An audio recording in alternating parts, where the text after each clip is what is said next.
विरखलचक येथे गावात आलेला अस्वल जेरबंद। सावली वनपरिक्षेत्रातील विरखलचक गावात कालपासून ठाण मांडून असलेल्या व पहाटे एका घरात आश्रयास असलेल्या अस्वलास जेरबंद करण्यास वन विभागाला यश आले असून भयभीत असलेल्या गावकऱ्यांनी सुटकेचा श्वास सोडला आहे। गाय डोंगरी नियत क्षेत्रातील चक विरखल गावाजवळ शुक्रवारी सायंकाळी 8 वाजताच्या दरम्यान अस्वल चिंचेच्या झाडावर चढले। वन विभागाची टीम दाखल होऊन गस्तीवर असताना आज पहाटे 5 वाजताच्या सुमारास अस्वल झाडावरून उतरून विरखल येथील भास्कर लक्ष्मण मारबते यांच्या नवीन बांधकाम सुरू असलेल्या घरात शिरली।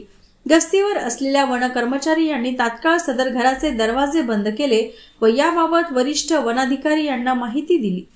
विकास तरसे, सहाय्यक वन संरक्षक चंद्रपूर, वन विभाग चंद्रपूर यांच्या मार्गदर्शनाखाली विनोद धुर्वे वनपरिक्षेत्र अधिकारी सावली यांचे नेतृत्व, घनश्याम नायगावकर वनपरिक्षेत्र अधिकारी चंद्रपूर, कुमारी इंगळे परिवीक्षाधीन वनपरिक्षेत्र अधिकारी, डॉक्टर कुंदन पोडचेलवार पशुधन विकास अधिकारी TTC Chandrapur, rescue team Chandrapur यांनी सदरचे अस्वलास पिंजऱ्यात जेरबंद केले।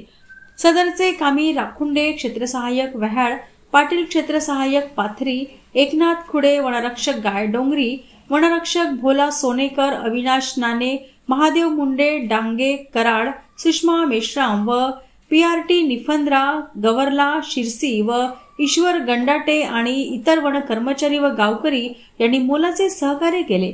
सदरच्या अस्वलास पुढील उपचाराकरिता चंद्रपूर येथे हलविण्यात आले असून गावकऱ्यांनी अस्वल पकडल्याने सुटकेचा श्वास घेतलेला आहे।